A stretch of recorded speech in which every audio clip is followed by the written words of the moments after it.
Eu tenho pra mim que uma mente hiperativa também sofre mais com aquilo que vovó dizia, Essa criança tá rindo muito, vai acabar chorando.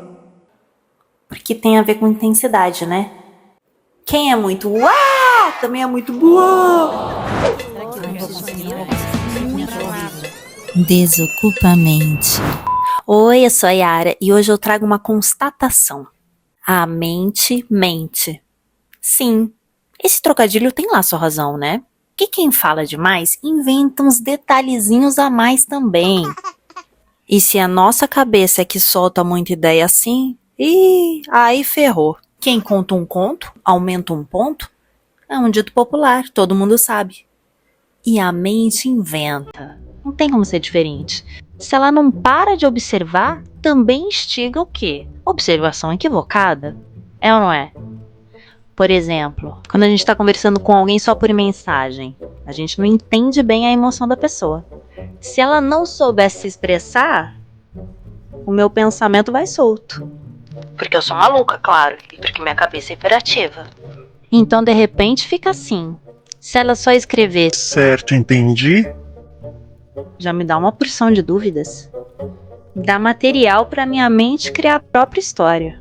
Porque pode ser um Certo, entendi. do tipo joia, tá tudo certinho então. A gente tá bem. Realmente ficou tudo certo. A gente se entendeu. Ou então pode ser Ah, certo, claro. Poxa, entendi. no sentido de agora saquei, ficou evidente. Mostra que houve dúvida, mas que a comunicação foi boa. E ficou tudo certo. Ou até ser bem mais secão, Certo, entendi. que tem uma safra ali da mágoa, né? E uma frustração, pra mim clara. Que daí eu já não sei. A gente tá bem ou desandou tudo? Qual delas é verdade? Então não dá para as pessoas gastarem um pouquinho mais de dedo para digitar a intenção junto? O problema é que a gente nem percebe que faz assim. Já conclui algo bem antes, de acordo com o nosso mood. E por isso que pode ir do riso ao choro. Porque pensamento gera emoção antes que a gente duvide dele. É a matriz, é quem comanda o batalhão. E aí eu tenho notado que a gente já vai para as coisas com um certo estoque de pensamento negativo. São os líderes, né? E daí eles se alimentam quando a gente dá mais munição, com mais percepção negativa. E nisso a gente tá craque. Pra mim isso ficou claro quando eu mudei de país. Porque quando a gente sai de um mundinho conhecido, logo fica vulnerável, meio inseguro, perdido até, né? Presa fácil de pensamento ruim. E lidar com o desconhecido é ficar criando vários cenários na cabeça. Claro que a princípio eu imagino coisas boas, né, que eu quero que aconteça, senão eu nem saía de casa. A gente sai justamente por alguma esperança.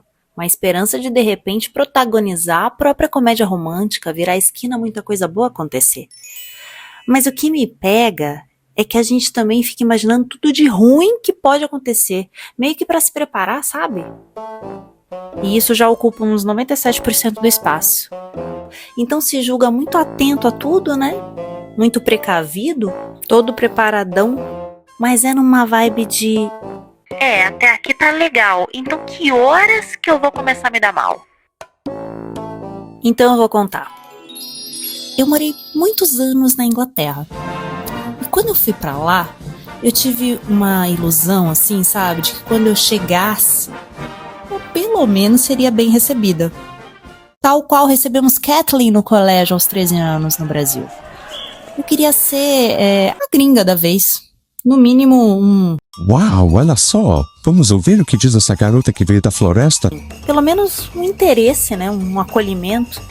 Porque a experiência que eu tinha é que com Kathleen, quando ela chegou no colégio, a gente arregalou um olhão. A gente ficou muito interessado. A gente fazia fila para ouvir histórias de Kathleen. Ela podia contar qualquer coisa. A gente ria quando ela falava errado, quando ela falava João. Ria com carinho, sabe? Ria como quem dá um abraço.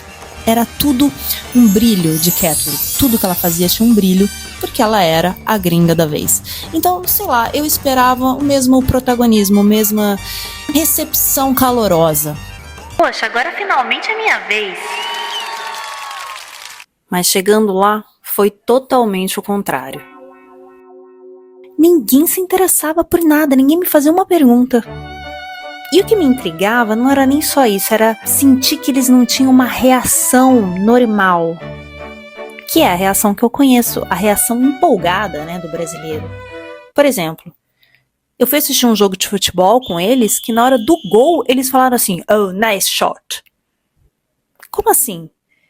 Cadê a empolgação? Cadê aquele gol a plenos pulmões que dura 3 minutos? Enfim, fui me frustrando, mas eu tinha que tentar socializar. Mas essa barreira de não ver no outro a reação que eu esperava foi me deixando muito pra baixo. Eu falava alguma coisa e não via uma expressão facial neles mesmo que dissesse, sim, entendi, achei bacana. Imagina, nada.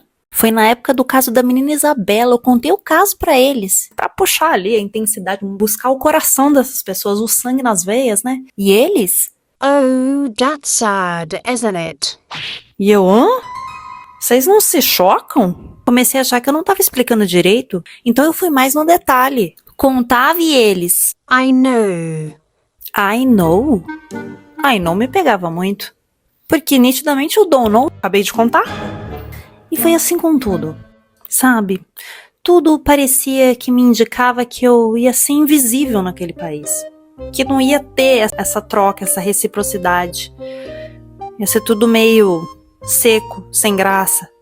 Arroz sem sal, sem alho, sem cebola. Aquele arroz deles mesmo, mas era isso que eu sentia ali no dia a dia, na vida real. Tudo sem graça. E que então nem adiantaria eu tentar interagir, porque a emoção acabou. Era como receber um emoji de joia depois de um textão todo elaborado. Era assim, toda vez que eu ia tentar socializar com eles. E aí, o que aconteceu? Minha cabeça pegou esse desconforto inicial e foi se transformando num pensamento que eu absorvi, que me dizia ali, meio nas entrelinhas, que não tinha mais jeito. Eu ouvia aquela vozinha na cabeça como se fosse um guru, e era um Beelzebu, só me dizendo coisa ruim. Vocês perceberam? Vocês perceberam que eu saí do meu cenário de protagonista de um filme Sessão da Tarde para figurante de um drama pesadão? A primeira que morre. Foi aí que eu entendi que o inimigo é traiçoeiro e mora dentro da gente. A mente mente sim e te trai. Ela já tinha decidido por todo mundo que se tratava assim de rejeição internacional. E eu só podia me recolher à minha insignificância. E é meio isso que a gente faz, vocês não? De um detalhe pequeno produz um roteiro inteiro, onde no final a gente sempre perde, desnecessariamente. A sensação antes de entender, a gente sente primeiro, questiona depois. Até quando, hein? Paramos por aqui? Desocupa a mente. E daí tem uma coisa, né? Se essa mente inventa tanta história, será que não dá pra gente pegar esse roteiro agora e reescrever alguma delas? Porque assim, no natural, a gente é uma roteirista bem ruim de algumas. Quero falar sobre isso no próximo episódio.